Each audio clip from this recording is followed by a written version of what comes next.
Hello everyone, just Gordon here, and welcome back to the Blijdorp Zoo Tour. Last episode we were in Asia, and today we are going to check out Africa. And I have someone with me who really wanted to join on an African adventure, and that is Forge. Hello. Hey.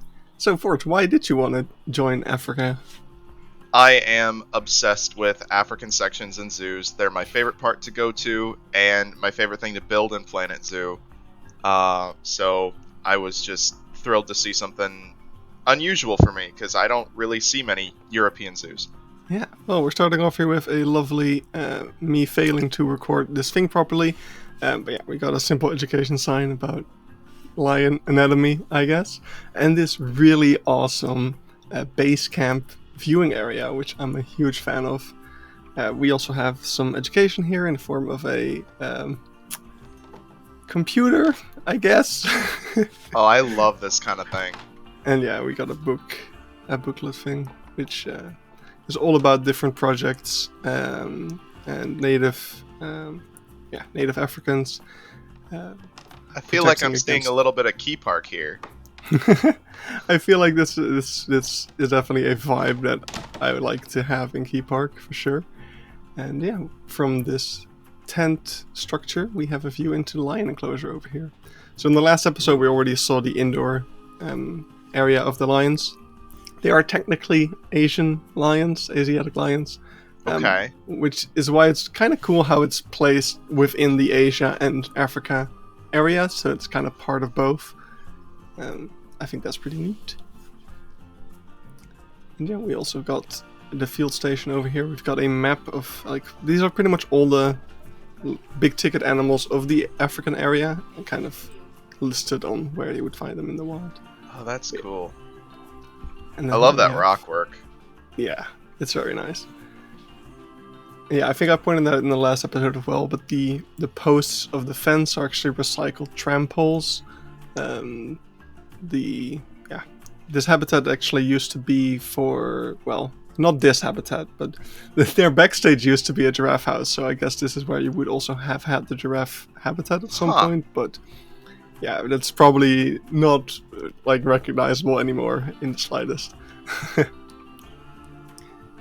Yeah, more education about the lions. Now we're gonna head to the rest of the real Africa area. There are a couple more things to enjoy about this lion habitat, because there's a couple more cool things. But over here is the kind of main entrance. We got a nice little sign, and we got a train racing by, because the train tracks do go straight for the zoo. But yeah, now we are entering Africa. There's a couple more vibe. Oh my goodness. Yeah, I mean, it is very we are in a city zoo, and you can tell by all the tile work and things. But yeah, we got a couple more viewing areas for the lions over here. You can get really up close over here, which is pretty cool. That's a really nice view. And yeah, I love all the large trees and things. It's very lush, very nice. Yeah, one thing I like about all this is, even though it's a city zoo, you still feel a lot of immersion here already. Yeah, Blijdorp has a lot of really awesome things. You've got both the historical buildings, but definitely also some really cool naturalistic or immersive exhibits. And they do really cool stuff, like this thing over here. We've got a little safari truck, which is quite interesting. There's this video playing of the safari that you're going on. That's awesome. Encountering all sorts of animals. But it doubles as a viewing area into lion habitat once more.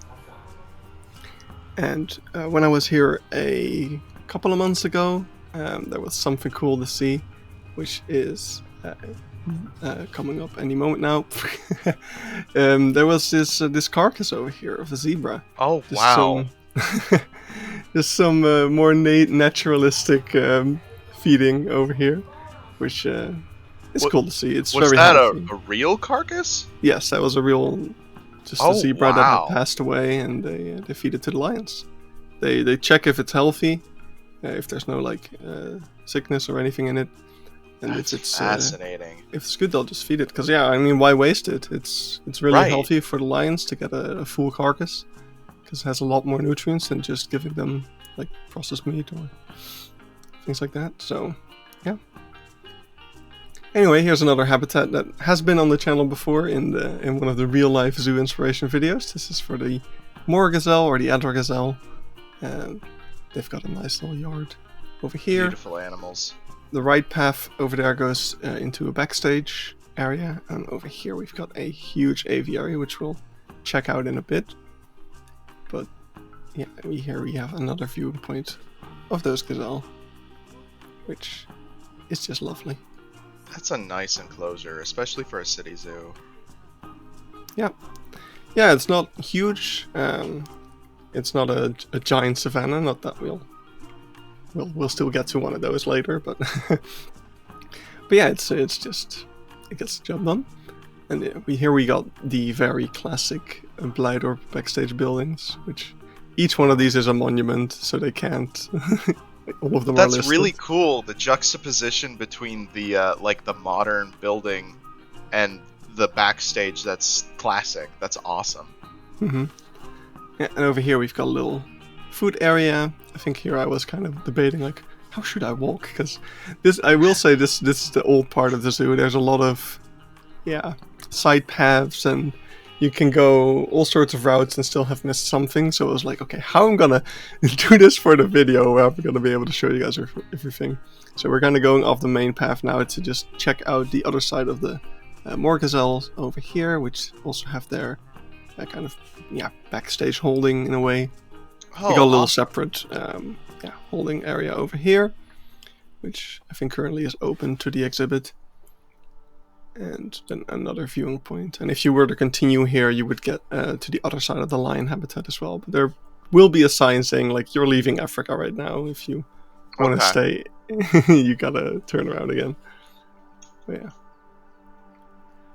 Look at them. Very good boys.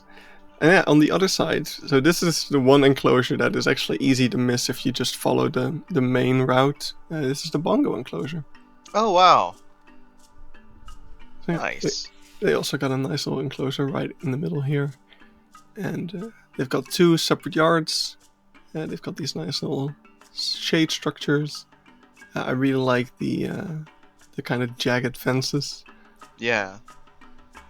And once again, you've got that very classical backstage building in there. Yeah, as I said, this goes all the way to the lions again and to the Asia area. And that's not where we're going, so let's have a quick, very quick backstage peek over here into their... Yeah, this is of the bongos where we just walked past.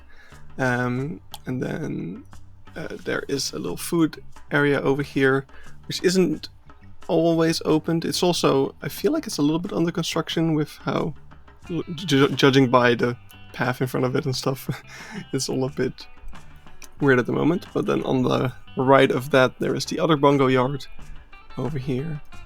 And next to the food area, you also have some other backstage peaks that you can have of the zebra backstage, which is the left building. There's also these, I think those are trash cans, the hippo. Oh my gosh, I was like, is that a water fountain? Or that is awesome. I love that kind of thing. I think those are trash cans. It always reminds me of a thing that we have in the Netherlands at the Efteling, which is a theme park. And there we have Hollebolle Gijs, which is a really fat guy.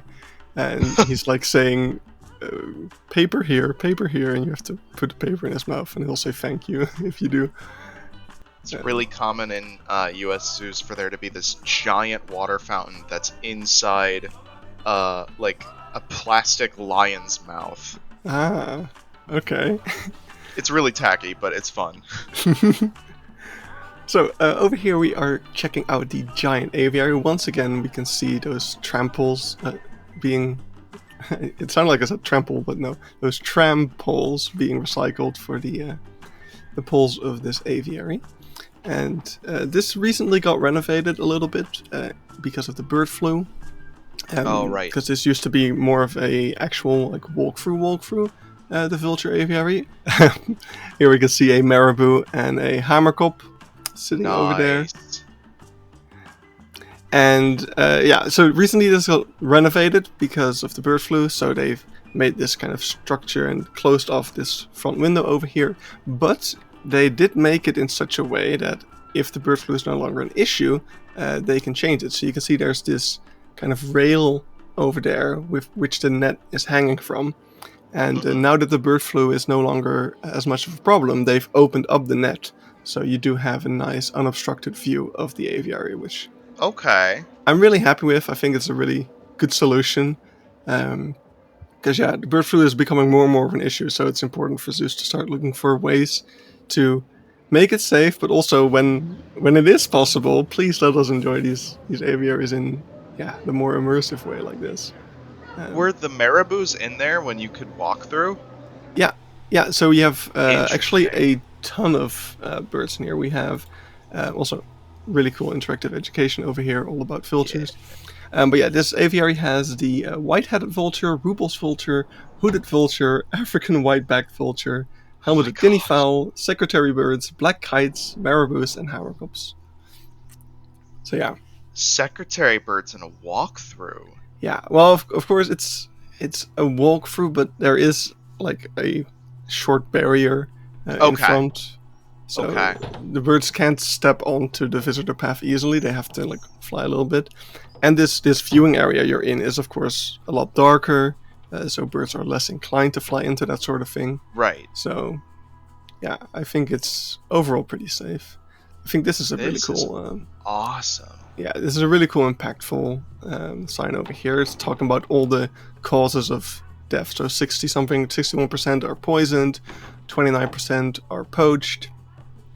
Let's see, 9% are colliding with windmills and power lines, and then 1% is consumed. So it's eaten by locals. And that's why vultures are in danger, and we need to help them. So pretty cool. Really nice way to visualize all this stuff. Yeah, and it's absolutely huge. This is one of the few aviaries that I have seen secretary birds actually flying around in, which I don't see very often. So that's just says it all right there. So over here, this is the backstage building of the northern ostrich and the Chapman's zebra. And here we got another view of the aviary. So this was pretty much the only view we had for a long time while the bird flu safety measures were still being constructed. Which is still an awesome view, but it's definitely a lot nicer that we're able to actually go into the aviary now. Over here is also pretty interesting. There's these little signs across the zoo now. On the Blijdorp app, there's some games that you can play. And you need to be at these signs to play the games or something. I don't know. They don't work on my phone. I'm not sure if I'm the only one who has that problem. My phone is a little bit old at the moment, so maybe that's why. But it's cool. They're little educational games. Then this is the backstage holding of the ostriches and the zebra, and probably also kind of a separation area where they can separate zebra if need be, because zebra can be problematic is the nice way to put it. Then over here we have a little monkey enclosure. This is for the white-naped mangabe, and what I love here is that you got the zebra in the background, right? So right. Also, if you're looking from the other side, you can see the monkeys kind of climbing around in the background as well. That's just a really cool thing. So this is one of the reasons this video was delayed, because this was under construction for the longest time, and then right when I was about to work on this video, it got finished finally. So this is the research center. And this is where you get to kind of have a behind-the-scenes peek at the veterinarians and researchers of the zoo, seeing what kind of things they do, and stuff like that. I love that kind of thing. Anything that gives you a peek into the care of animals is fascinating to me. Yeah, exactly. Which is why I hate that Planet Zoo for some reason. No, people don't want to see backstages. We need to punish players if they do that. No. But over here the lights were off because it was in the evening at this point. I think it was 8 p.m. already, but yeah, you can kind of have a peek at the operation, like Nice. beds, and there's some signage about the different devices that they use, and yeah, you can just get a really cool look at everything, which is awesome. I really love that stuff. There's also some educational things in this room, uh, which we'll have a look at in a second because people were occupying them. Yeah, yeah, some education about the veterinarians, um, yeah, about what they do, and also about researchers. So over here, this is a really cool educational display where you have to perform surgery on this rhino. So you have to put all the organs in the right place. So here I'm dropping in the heart. Well, it turns out I was correct because it stayed there. If you're not correct, in this case I was putting this thing. I don't know what mild is actually in English. I'm going to translate that real quick. But you can see if you're incorrect, then it will fall straight through. And once you have everything correct, it'll be all happy. And you can press the button to drop them down. Maybe intestines or stomach or something? It looks like it's the spleen. Spleen. The spleen.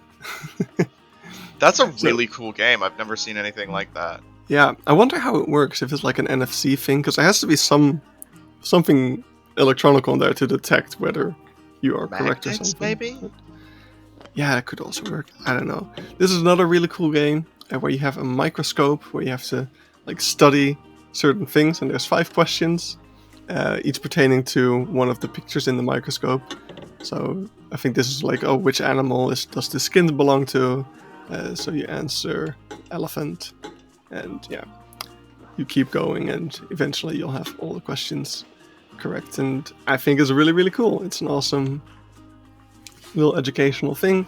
That is awesome. There's 2 of them, and they each have different questions as well, which surprised me. I thought they would both be the same, but no, they actually went the extra mile and made 2 different quizzes. This is also really cool. This is a place where you can ask questions to either the researchers, the veterinarian, or the caretakers of the animals. So you can write it on a little bit of paper and put it in the corresponding slot, and your question will get answered on like Instagram and stuff, on the social media of the zoo. So oh my gosh, that's so cool. Super cool. Yeah, and then this is the last kind of peek into the research station of the zoo.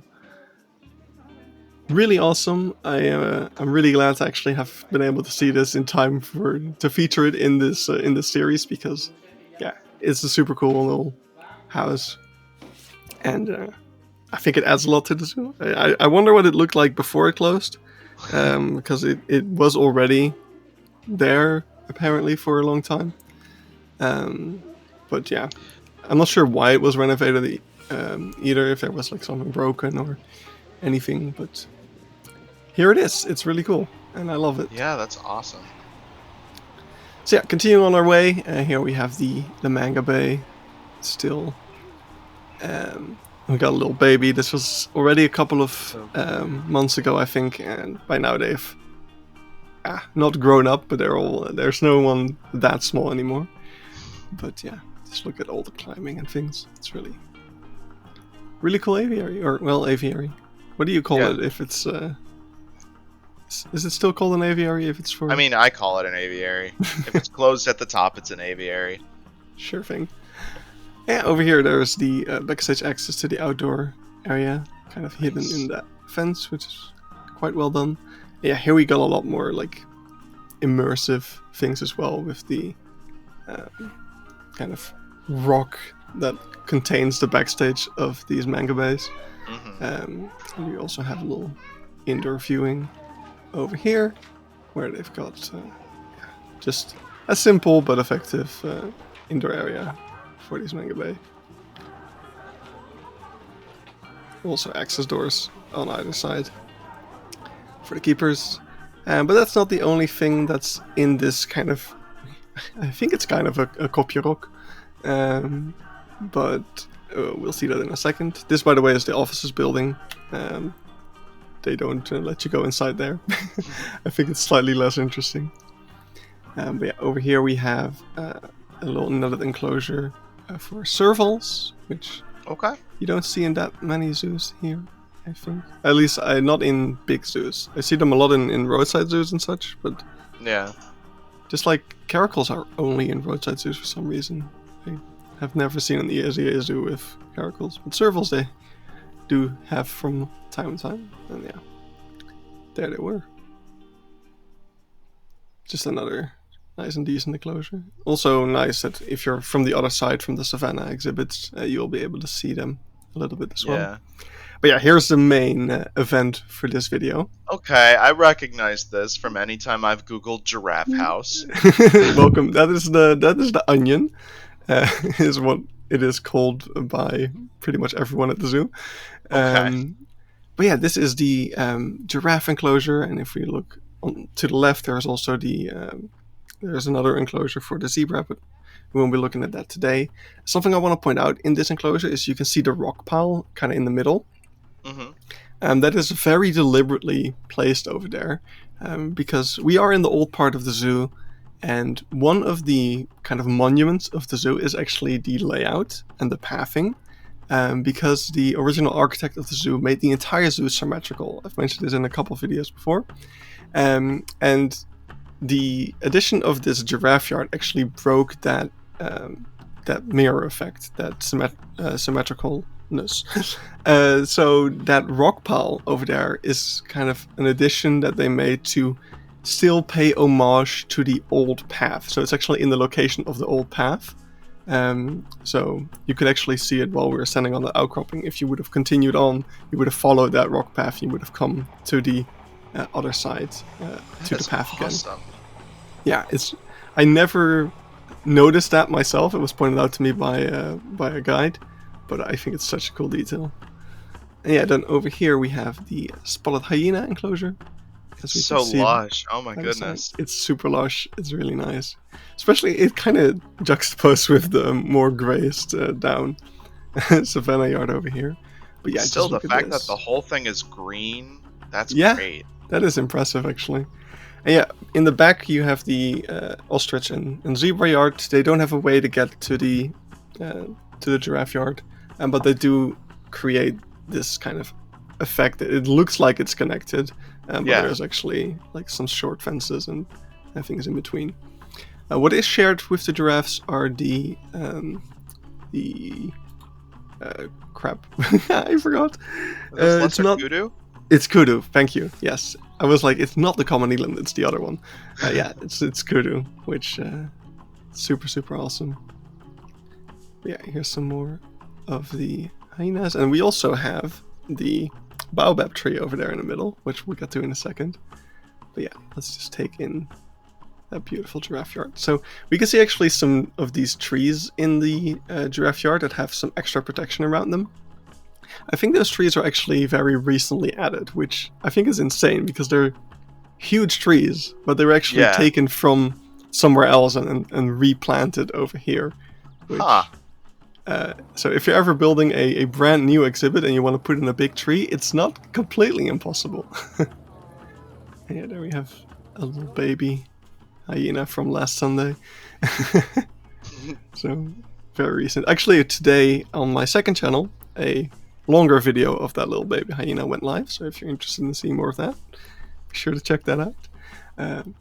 Down here we can see the hyenas actually have a lot more space. Underneath this path is kind of where their backstage is, which is pretty cool. I'm guessing this baobab tree actually contains more of their backstage, but I'm not sure how it goes exactly because it's, quite confusing because you can't see where it goes. But here we are going into the baobab tree, and have you ever had a talking tree in one of your zoos? No. Because this tree talks for some reason. They thought it was a good idea. So as you're walking through this tree, sometimes you'll start to hear a voice, which is the voice of the tree, telling you all about itself, and that it's a baobab tree, and that it is home to many animals on the savannah. You can hear it talking now. Jump scare. So yeah, it just talks about how it provides food and shelter for many different animals, including humans who will use its bark to make rope and things like that. So it's definitely Oh an my goodness. interesting way to educate people on that. I love But- this. Yeah, this is beautiful. And we'll also get a closer look at the onion. And you can also see the feeders, very nice and classical looking Yeah. still. It's really interesting how we've got that mix of modern and themed and classical, and it all, yeah, it somehow Does it it all very kind of well. works. Yeah. Yeah, going back down our tree, we've got a couple more animals hidden about. It's cool. It's a fun little way to do it. There's also some bees over here. Fake ones, of course. That's really cool. And yeah, over here is a second yard for the hyenas, or maybe even already the third. Yeah, I think they have 2 or 3 yards in between here. So they are able to separate or otherwise do whatever with them. And also they just have a lot of space because yeah, the entire length of this giraffe habitat is also hyena habitat on the other side. So coming up is of course these are giraffes that we are looking at on the other side, and they need to be able to get in and out of this stable, but we have this bridge over here, so that is an obstacle if you want to move a giraffe. So the solution they have to that is that actually the part of the bridge we're about to cross can be completely lifted out. It's not a drawbridge exactly, but Okay. it can be completely removed so that this backstage access road over here can be used to access the stall gate over there. And I thought that was really interesting. Yeah. Something you don't consider, but yeah, you need to have some way of getting these giraffes in or out because they be tall. Another fun fact is I mentioned earlier in this video that the current lion house used to have the giraffes in it.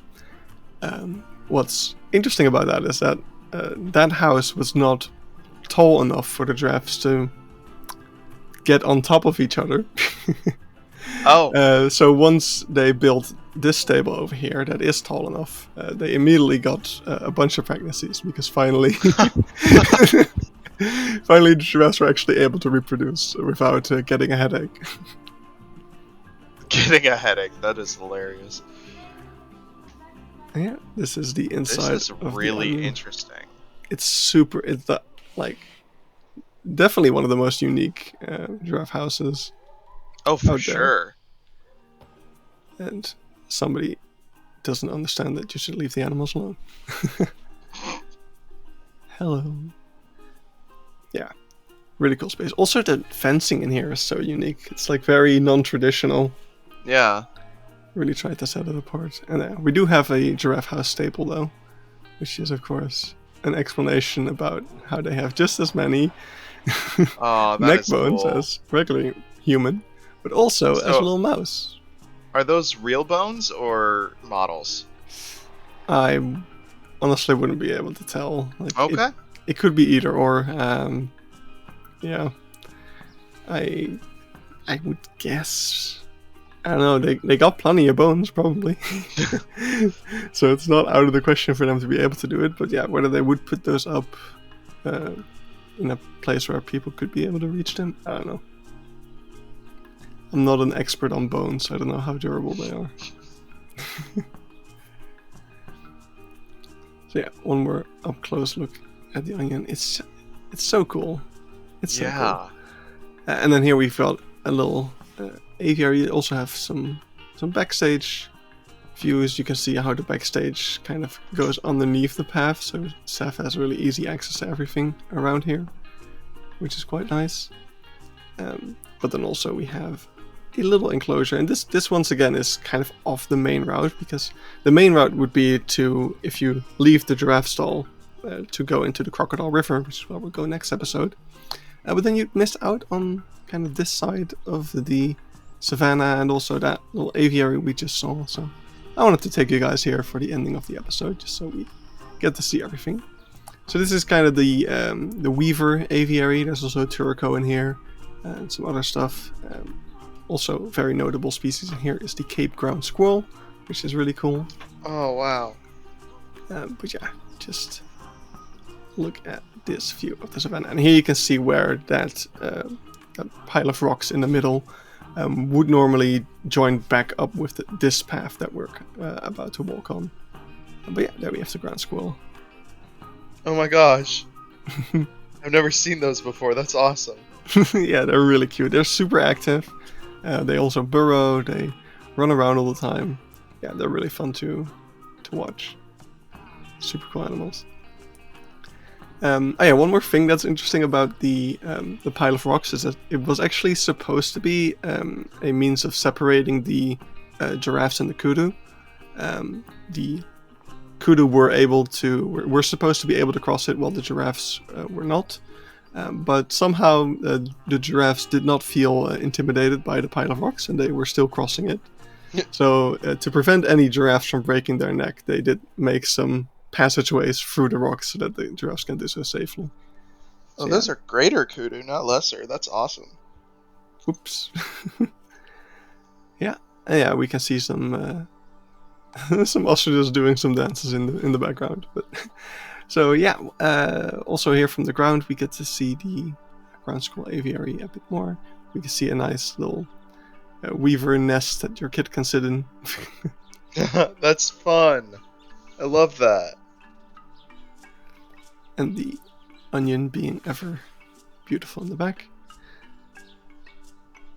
Yeah, some signage about the weavers. Or no, that's actually a donation sign. So saying who donated to this enclosure. And then just like with the manga base and the servals, there's some rock integrated backstage. I can also see a superb starling there. I forgot that they were in here as well. They have them in a lot of different aviaries in this zoo. Yeah. Like, we'll get into the Crocodile River, and I think they're in there as well. But yeah, here we can see all the educational signs for everything in here. So the village weaver, green turaco, snowy crowned robin chat, purple glossy starling. We also saw a sign for the yellow-necked Serval earlier, and then the Cape crowned squirrel, of course. And yeah, the backstage over here, really nicely integrated into this rockwork, as I said. Nice. So yeah, that kind of is where I was gonna end it up. In the next episode, I'm gonna be joined by someone else, and with them I'll be looking at the Crocodile River and the Okapi area. So we're just finishing off over here with the keepers opening up the giraffe stalls to let the giraffes outside. And I want to thank you for joining me, Forge. And, Yeah, thanks for having me. And thanks everyone else for watching, and I'll see you all next time. Bye bye!